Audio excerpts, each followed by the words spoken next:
व्यासपीठावरती उपस्थित असलेले शिवसेना पक्षप्रमुख श्री उद्धव ठाकरे,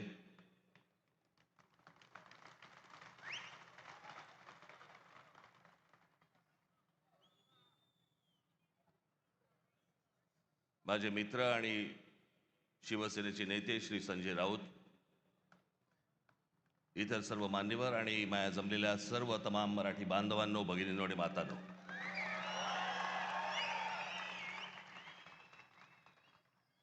दरवेळेला इथे सभा घेतली की तो आमचा टेबल फॅन होतो. कुठे पाहायचं कळत नाही, इथे पाहायचंय का इथे पाहायचंय का इथे पाहायचंय. पण हे सरळ असल्यामुळे मी इथेच बघतो. चालेल ना?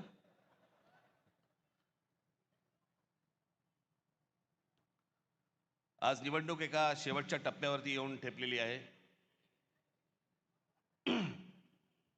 कालची सभा ही मुंबईची होती, आजची सभा ही ठाण्याची आहे. उद्या सायंकाळी 5 वाजता सगळा प्रचार थांबेल, संपेल आणि मग सरकारकडनं घराघरात पैसे वाटायला सुरुवात होईल. ती आधी झाली आहे सुरुवात. भारतीय जनता पक्षाचे लोक पैसे वाटतायत आणि शिंदेचे लोक पकडतायत. काय चालू आहे सरकारात तेच कळत नाही.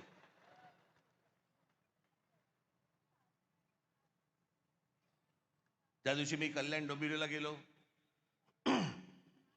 अनेक मतदारसंघामध्ये फिरलो. प्रचंड हवा आहे तिकडे. सगळ्या गोष्टी एवढ्या करून पण खरं तर आज त्या कल्याण डोंबिवलीमधल्या काही लोकांना मी इथे बोलवणार होतो, पण आता प्रचाराचा शेवटचे काही 2 दिवस आहेत, उरलेले आहेत, म्हणून ते इथे येऊ नाही शकले. पण मला त्यांना तुमच्या समोर तर मला त्यांना आणायचंच होतं, मुद्दामून आणायचं होतं. अनेक लोक आहेत.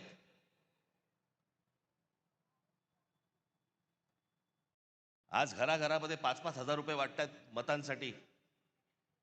मला समजत नाही या लोकांचं. एका बाजूला म्हणतात आम्ही विकास केलाय आणि दुसऱ्या बाजूला पैसे वाटतात आणि म्हणतात मतदान करा. मग विकास काय केलात?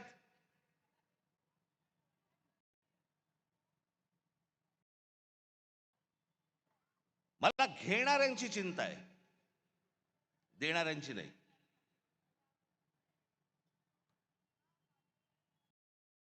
आपण 5-5 हजार रुपयामध्ये आपल्या मुलांना, आपल्या मुलीला आपण काय सांगतोय, आपण काय शिकवतोय?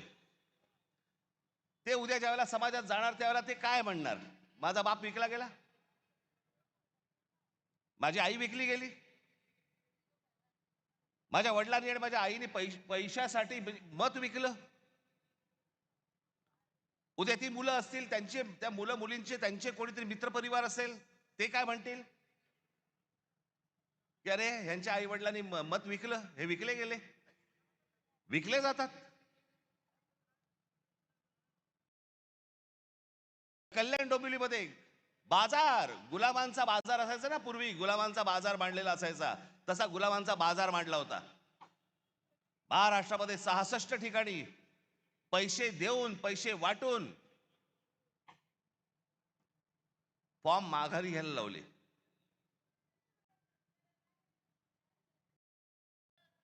त्या दिवशी मी माझ्या नाशिकच्या सभेमध्ये मी बोललो होतो, वेडे पैसे झालेत, वेडे पैसे. त्या दिवशी एका ठिकाणी तर कोणी त्या एका माणसाने ते काय स्क्रुटिनी असते, समोरच्याचा एबी फॉर्म गिळून टाकला. बरं दिवस नव्हता, एखाद दिवस मिळाला असं दुसऱ्याशी वाट तरी बघता आली असती. एबी फॉर्म पडेल, एबी फॉर्म पडेल. इथपर्यंत गेलात तुम्ही. विकले जातायत काय, एबी फॉर्म गिळतायत काय. त्या सोलापूरला एखादा खून झाला आमच्या माणसाचा, आमच्या विद्यार्थी सेनेचा, तो तिथला शहर अध्यक्ष होता, त्याचा खून केला फॉर्म मागे घेण्यासाठी. म्हणून इथपर्यंत सरकार चाललंय. पोलीस हताश, कोर्टाकडे तर बघायलाच नको. हे कोणतं राज्य आहे?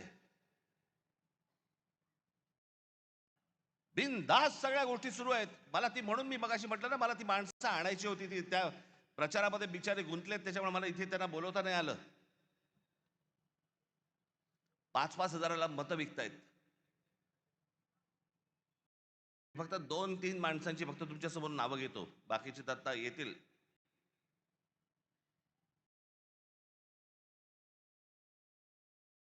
शैलेश धात्रक, एका ते काय प्रभागात 4चा प्रभाग असतो ना, त्याच्यामध्ये एका कुटुंबातले 3 जण उभे आहेत. शैलेश धात्रक, मनीषा धात्रक आणि पूजा धात्रक.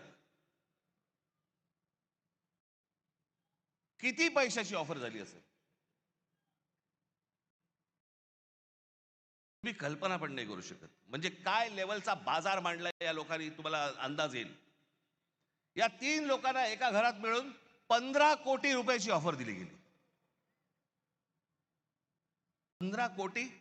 आणि मला ते मुद्दामून इकडे बोलवायचे होते त्यांना, त्यांनी 15 कोटीची ऑफर नाकारून ते निवडणुकीला उभे राहिलेत.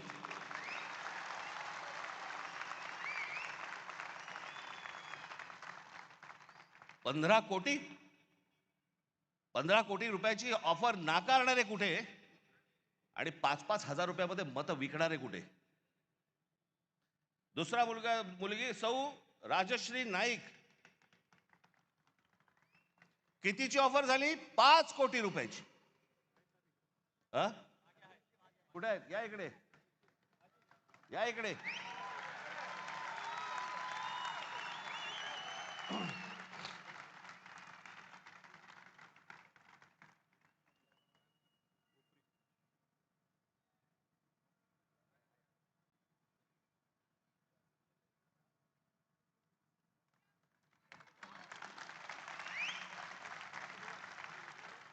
पाच कोटीची ऑफर झालेली गोष्ट नाकारणारी आहे. हे महाराष्ट्राचं स्वाभिमानी रक्त.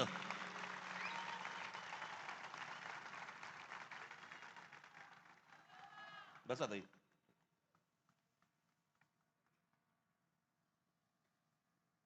सुशील आवटे,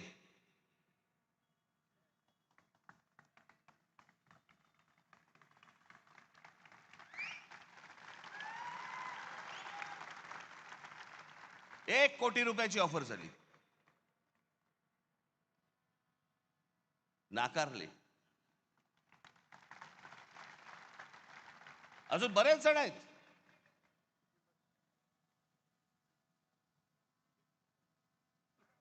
कुठून येतोय हा पैसा? काय चाललंय हे? किती पैसे वाटायचे? अहो तुम्ही हे फक्त 2-3 जण बघताय, महाराष्ट्रभर पैसे वाटलेत. महाराष्ट्रभर आले कुठून? टाकसाळे.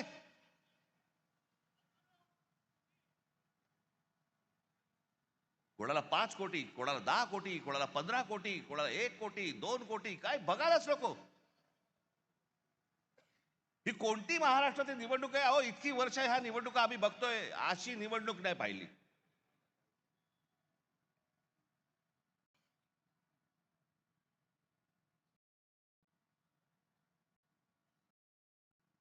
काही लगामच नाही या लोकांना.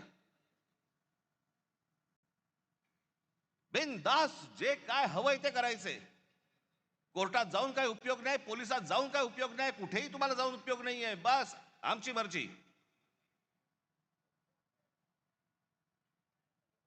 त्या बदलापूरला आमच्या महाराष्ट्र नवनिर्माण सेनेने त्या बाईच्या मुलीचं, एक लहान मुलगी जिच्यावरती बलात्कार झाला, तिचं प्रकरण जेव्हा बाहेर काढलं, त्यातला जो मुख्य आरोपी होता, काही कारण नसताना पोलिसांकडनं त्याला एन्काउंटर केला गेला, मारला, त्याला ठार मारला. का? कशासाठी? या नराधमांना ठार मारले पाहिजे, त्याच्याबद्दल वादच नाहीये.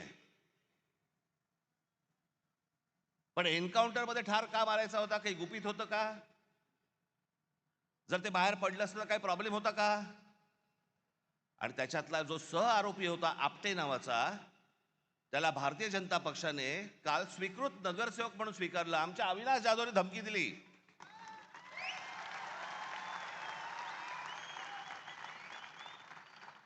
की बदलापूरमध्ये आम्ही मोर्चा काढतो म्हटल्यानंतर त्या स्वतःहून माणसाने त्याचा राजीनामा दिला की नको मला स्वीकृत. हिम्मत कशी होते यांची द्यायची? एका लहान मुलीच्या बलात्काराच्या प्रकरणामध्ये सह आरोपी असलेल्या माणसाला स्वीकृत नगरसेवक पद देण्याची यांची हिम्मत कशी होते? याचं कारण तुम्हाला गृहीत धरलेलं आहे. कोण तुम्ही? कोण आहात तुम्ही? आलात की 5,000 रुपये तोंडावर फेकू आणि तुम्हाला विकत घेऊ. ही आली कुठून हिंमत?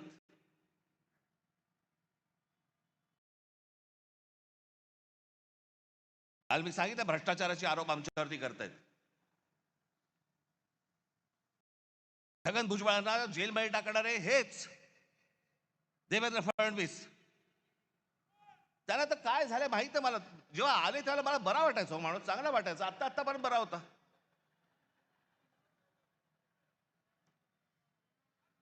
काल मी जो बोललो ना, ती रसमलाई आली होती, तो सांगतोय की मुंबईचा आणि महाराष्ट्राचा काही संबंध नाहीये. हे स्वतः सांगतोय आणि फडणवीस म्हणतात नाही, तो असं काही बोललाच नाही. त्याचा तो अर्थच होत नाही म्हणे. मला असं वाटायचं की फडणवीसांना इंग्रजी कळतं. कसं आहे, खोटं बोलत राहायचं, खोटं बोलत राहायचं. त्याला वाटतं याच्यातनं लोकांना वाटेल की बाबा नाही, खोट्याचं खरं करता येतं. नाही होणार. आता मला आत्ताच सकाळी कोणीतरी त्याची एक क्लिप पाठवली. लावर येतोय.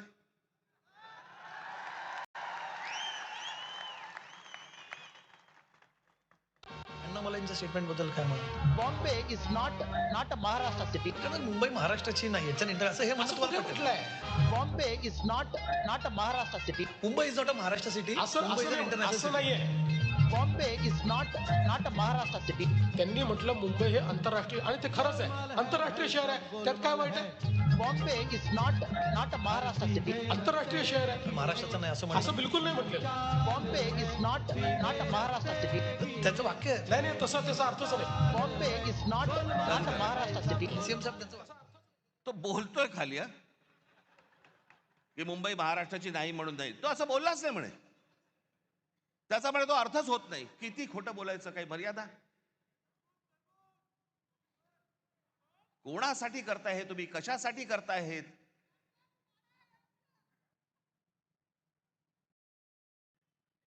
पण मी काल म्हटलं ना, हे फक्त हातावर बसलेले ससाणे होतो. जाऊन फक्त पक्षी मारून आणणे. पक्षी, ससाणा हा फक्त पक्षी मारून आणतो. स्वकीयांचेच फक्त घात करायचे त्यांना. आमचीच लोक आमची वाट लावतायत. आमचीच लोक आमच्या महाराष्ट्राची वाट लावतायत. काल मी त्या गौतम अडाणीचं प्रकरण काढलं. काय मिरच्या झोंबल्या.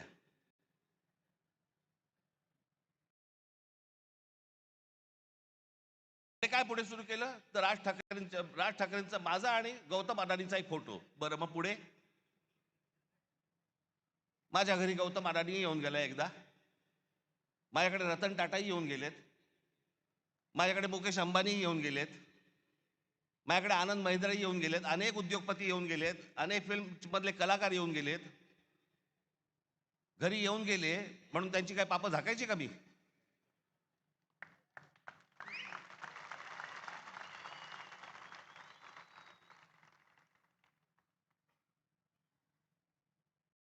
काल जे तुम्हाला दाखवलं हे इतकं भयानक आहे, इतकं भीषण आहे.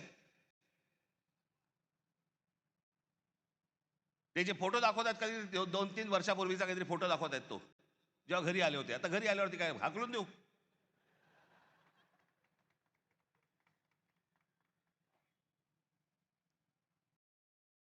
ज्या वेळेला या महाराष्ट्रावरती संकट येईल, ज्या वेळेला या मुंबई ठाणा आमच्या शहरांवरती संकट येईल, राज ठाकरे दोस्ती बिस्ती बघणार नाही कुठे.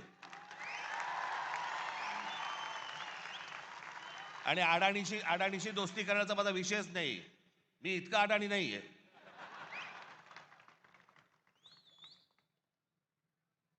पण ते काल जे मी तुम्हाला दाखवलं त्याचं गांभीर्य नीट समजून घ्या.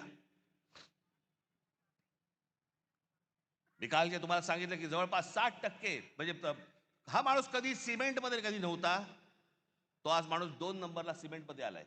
आज देशातला 2 नंबरचा सिमेंटचा व्यापारी तो आहे. आज ही सगळी विमानतळ. आज अनेक इथे गुजराती समाजातले लोक आले असतील. खरं तर आमचं तुमचं काही भांडण नाही आहे, फक्त आमच्याशी भांडायला येऊ नका.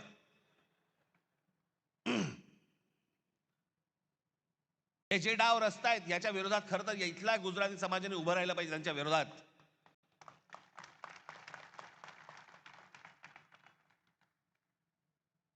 पण हे मुद्दामून ज्या गोष्टी करतायत हे काय करतायत, हा आत्ताचा जवळपास त्यांचे काहीतरी 6 का 7 का 8 काहीतरी विमानतळं या देशातली त्यांना दिलेली आहेत. विमानतळं मला माहीत नसेल म्हणून मी तुम्हाला सांगतो, यातलं नवी मुंबईचं विमानतळ हे सोडलं तर गौतम अडानीने या देशामधलं एकही विमानतळ बांधलेलं नाही. दुसऱ्यांनी बांधलेली, दुसरे चालवत असलेली विमानतळं गन पॉइंट वरती स्वतःकडे घेतली. बांधलेलं फक्त एकमेव पोर्ट गुजरात मधलं फक्त मुंद्रा पोर्ट.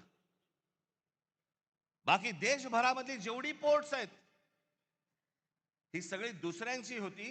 गन पॉइंट वरती सांगितलं ही मला पाहिजे.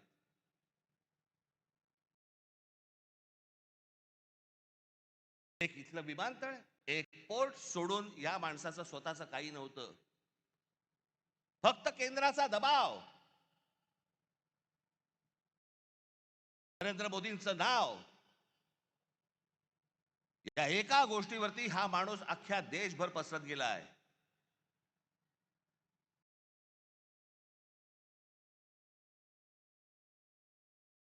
उद्या ही पोर्ट बंद झाली, तुमचा व्यापार ठप्प. उद्या देशामधली वीज निर्माण करणारा हा गौतम अडानी, उद्याने वीज बंद केली, तुम्ही अंधारात सगळे. तक्रार कोणाकडे करायची?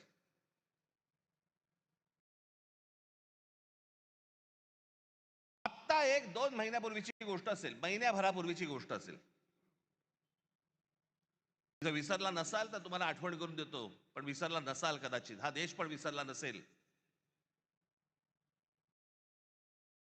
इंडिगोच्या विमानामध्ये स्ट्राईक झाला, आता कळलं तुम्हाला? होता ना आता इंडिगोची विमान बंद होती.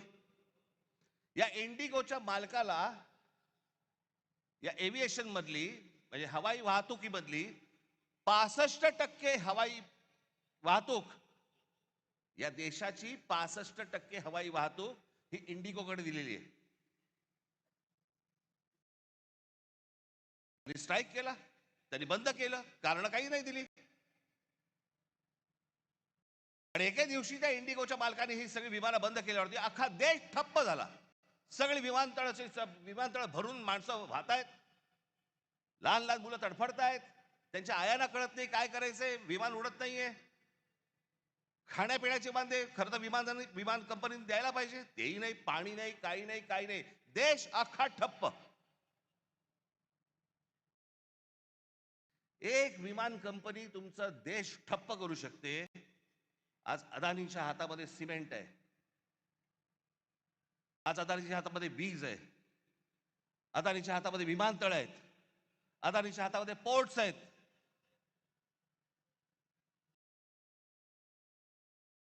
लोखंडाचे व्यापार म्हणजे सगळं. म्हणजे उद्या हे जर समजा सिमेंटचे समजा करायला लागले, भाव वाढवायला लागले, तुमच्या घरांच्या किमती वाढत जाणार. या देशामध्ये तुमचं भवितव्य, तुमचं भविष्य हे कोण ठरवणार? गौतम अडानी ठरवणार. एक माणूस या देशामध्ये इतका मोठा होतो फक्त 10 वर्षामध्ये, फक्त 10 वर्षामध्ये.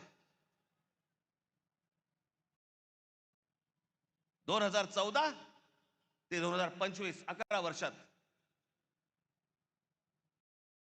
इतका मोठा झालेला, इतका श्रीमंत झालेला, इतके उद्योग उभारलेला जगात दुसरा माणूस नाही. आणि असा व्यवसाय उभारता येत नाही. अहो टाटा, बिर्ला, बाकीचे सगळे उद्योगपती यांना 50, 60, 100 वर्ष लागली.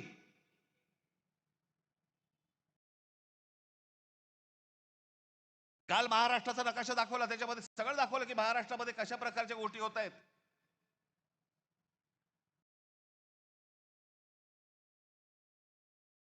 इथे नवीन आता वाढवणला विमानतळ येतंय, नवी मुंबईचं झालंय, आणि सांताक्रूज विमानतळ हळूहळू हळूहळू सगळं बाजूला काढणार, सगळं नवी मुंबईला नेणार आणि सांताक्रूज विमानतळाचा मोठाच्या मोठा प्लॉट विकायला काढणार. आता आहे अदानीकडे.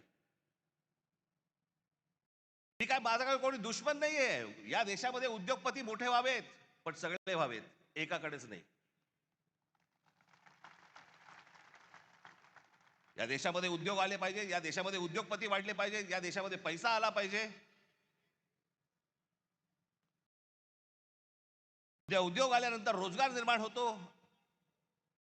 या देशामधले अनेक तरुण आहेत, तरुणी आहेत, यांना नोकऱ्या मिळतात, त्यांची घरं उभी राहतात.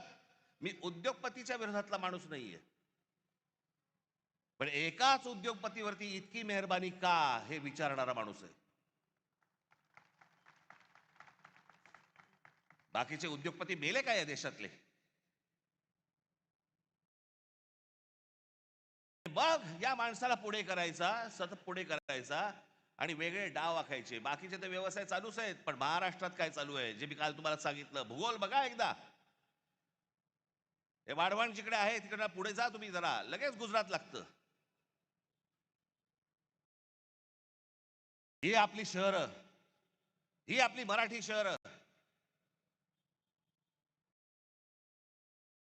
त्याच्यावरचा मराठी ठसा आहे ना पुसवायचा आहे.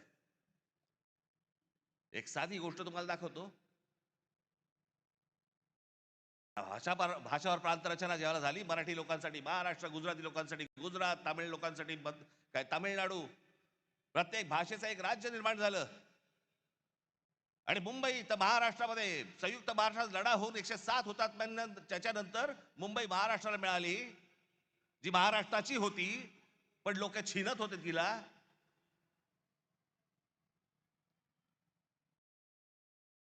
प्रत्येक राज्याची एक स्वतःची एक संस्कृती असते, प्रत्येकाची एक भाषा असते, प्रत्येकाचा एक स्वाभिमान असतो. आमच्या स्वाभिमानाला तुम्ही दख लावताय. नवरात्राच्या वेळेला गरबा खेळला जातो. तुमच्या इकडे मुंबईमध्ये पण होतात या गोष्टी, तुमच्याकडे होत असतील. अनेक आपले लोक, काय प्रत्येक जण गुजराती नसतो, आपले लोक अनेक जण जातात, गरबा खेळतात. अनेक महिला असतात, त्यांना गरबा आवडतो, खेळतात. चांगली गोष्ट आहे, वाईट काहीच नाहीये. पण तो आनंदाचा एक सणाचा विषय आहे. मुंबईत, महाराष्ट्र राज्याची राजधानी मुंबई विमानतळावरती जेव्हा गौतम अडाणीने विमानतळ ताब्यात घेतलं, ते ताब्यात घेतल्यानंतर तुम्हाला काय सांगायचं होतं आम्हाला, ज्याच्यातनं ही कृती केली बघा.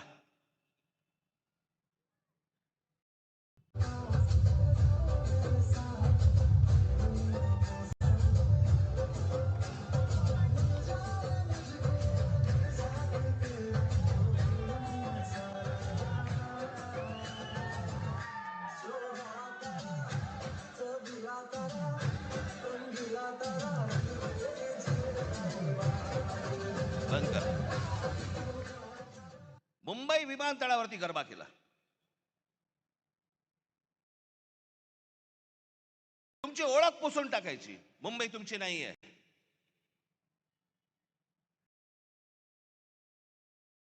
गणपतीमध्ये ढोल लेझिम वाजवलेत का?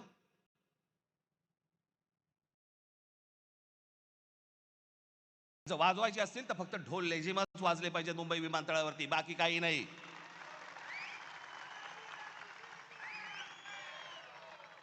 ही मुंबई आहे, ही मराठी माणसाची आहे. हा महाराष्ट्र, हे ठाणं, हे मराठी माणसाचं आहे. आपण सगळेजण इथे राहतोय, सगळेजण तुम्ही आलात. भले तुमची भाषा वेगळी असली, गुण्यागोविंदाने राहू. आमच्या घरी यायचं कपाट दुरुस्तीला आणि बायकोकडे नजर टाकायची, चालणार नाही.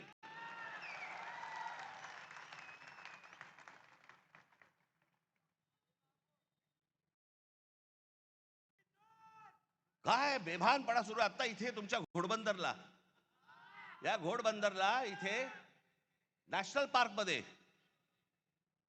ही लोकसत्तामध्ये आलेली बातमी आहे. लोकसत्तामध्ये 1000 एकर जमीन जंगलाची, जंगल आहे, डेन्स फॉरेस्ट, घनदाट जंगल, त्याची 1000 एकर जमीन ही एका उद्योजकाला विकतायत. जंगल काढून टाकतायत, झाडं तोडून टाकतायत. आता बरं वाटलं मला की गणेश नाईकांनी सांगितलं मी हे होऊ देणार नाही. आनंदाची गोष्ट आहे ती.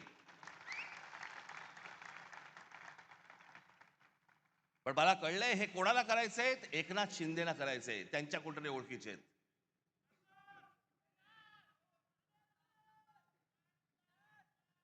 जी दिसेल ती जमीन हे वरून उद्योगपती पाठवणार, वरून हे सांगणार की या उद्योगपतीला ही जमीन देऊन टाका. आमचं ताडोबाचं जंगल आज इतके तिकडे सगळं इतकं मोठं जंगल, तिकडे आमचे चांगले वाघ बेग सगळे सगळे वन्य प्राणी फिरतायत. त्या ताडोबाची जमीन खाणीना देऊन टाकली. कोणतरी एक वरून उद्योगपती आला, इथे खाली त्यांना सांगितलं सह्या करून द्या, विषय संपला. एन्व्हायरमेंट वर गेलं तेल लावत. ताडोबाची जमीन तिकडची एक खाणीला देऊन टाकली. इकडची जंगलाची जमीन देऊन टाकली.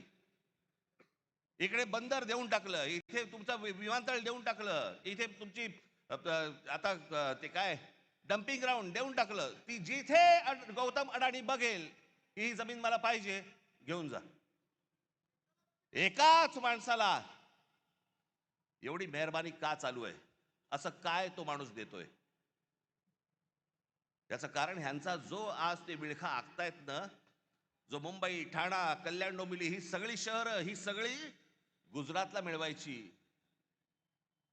खास करून मुंबईवरती लक्ष आहे, पण ठाणा, कल्याण, डोंबिवली, पालघर, बिलघर ह्या सगळ्या गोष्टी ह्यांच्या हातात आल्याशिवाय यांना मुंबईला हात घालता येणार नाही, कारण भौगोलिक दृष्ट्या जमत नाहीये. म्हणून हे सगळे प्लान सुरू आहेत. त्याच्यासाठी ह्या सगळ्या गोष्टी सुरू आहेत. आपण या गोष्टींचा नीट विचार केला पाहिजे. ही निवडणूक कशासाठीची निवडणूक आहे ती? शहरामध्ये अनेक प्रश्न आहेत. जसे जसे लोक बदा येत आहेत, बाहेरून येत आहेत, या आमच्या शहराची लोकसंख्या वाढते, तसे प्रश्नही गहन होत आहेत. काल परवाकडे मी इथे ठाण्यामध्ये फिरताना मला इतकं वाईट वाटलं. 2 रस्त्यांच्या मध्ये एक कठडा होता. त्या कठड्यांवरती माझ्या काही माता भगिनी संध्याकाळच्या फक्त गप्पा मारायला बसल्या होत्या. रस्त्यांच्या मध्ये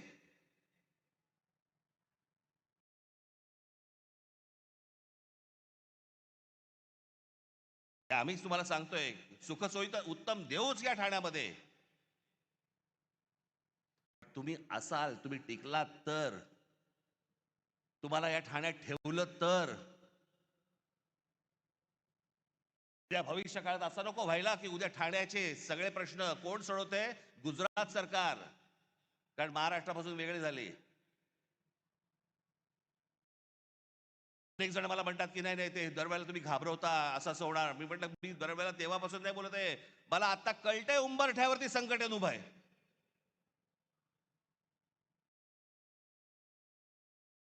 कोणत्याही क्षणी तुमच्या दरवाज्यावरती टकटक होईल. आज जर गाफील राहिलात, कायमचे फसाल. कारण केंद्र हातामध्ये, राज्य हातामध्ये, उद्या या महानगरपालिका पण हातामध्ये गेल्या त्यांच्या, तर काय विचारायलाच नको. कोणाकडे जाणार तुम्ही? कोणाकडे तक्रार करणार? आणि मग एकदा हातात गेलं की परत येत नाही, ते परत येणार नाही. म्हणून आज ही ती वेळ आहे. आपलं ठाणं, कल्याण, डोंबिवली, मीरा भाईंदर सगळ्या ठाणं तर उत्तम करूच करू. स्वतः आपल्याला सांगतीलच, त्यांच्या भाषणामधून अनेक गोष्टी सांगतील. ठाणं तर उत्तम करूच करू, पण पहिला स्वाभिमान, पहिला मराठी ठसा, हे ठाणं आपलं आहे. हे ठाणं टिकवणं, यांनी जो आराखडा आखलेला आहे तो सगळा उद्ध्वस्त करणं हे तुमच्या हातामध्ये आहे. नाही तर उद्या आमच्या पोलीस खात्यामध्ये देखील या बाहेरच्या राज्यांमधली लोक भरली जाणार. आमच्या महानगरपालिकांमध्ये देखील बाहेरच्या राज्यातली लोक भरली जाणार. हे काही कमी करणार नाहीत या गोष्टीला. कोण तुम्ही कोण आहात? तुम्हाला गृहीत धरलेलं आहे, तुमची किंमतच नाही आहे लोकांना मुळात.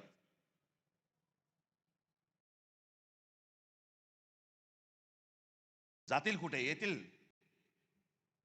1.5 दमडी फेकली की येतील. हा जो त्यांचा आत्मविश्वास आहे, हा आत्मविश्वास तुम्हाला या निवडणुकीमध्ये मोडून काढायचा आहे. तुमचे जे कोणी मित्र परिवारातले लोक असतील, तुमचे जे कोणी नातेवाईक असतील, त्या सर्वांना सांगा की ह्या आत्ताच्या येणाऱ्या उद्या 15 तारखेला शिवसेनेची मशाल आणि महाराष्ट्र नवनिर्माण सेनेचं इंजिन हे जोरात धावलं पाहिजे, जोरात चाललं पाहिजे. आम्हाला सत्तेचा हव्यास नाहीये. वाईट या गोष्टीचं वाटतं, डोळ्या देखत शहरं जाऊ नयेत, डोळ्या देखत इतरांनी ही शहरं घेऊ नयेत, एवढ्यासाठीचं हे फक्त आत्ताचं हे युद्ध आहे. येत्या 15 तारखेला आपण सर्वजण सतर्क राहा, कुठेही गाफील राहू नका. जे BLA असतील, जे नेमले गेलेली माणसं असतील, बूथवरती सकाळी 6 वाजता जा. आणि जे काल सांगितलं परत सांगतोय, जर दुबार मतदार वगैरे करायला कोणी आले, तिथेच कान फडवायचे, तिथेच ठोकायचे, तिथेच मारायचे. ही शहर वाचवा एवढंच फक्त आपल्याला सर्वांना आवाहन करीन आणि आपली सर्वांची मी रजा घेईन. धन्यवाद. जय हिंद, जय महाराष्ट्र. धन्यवाद राजसाहेब. यानंतर शिवसेना पक्षप्रमुख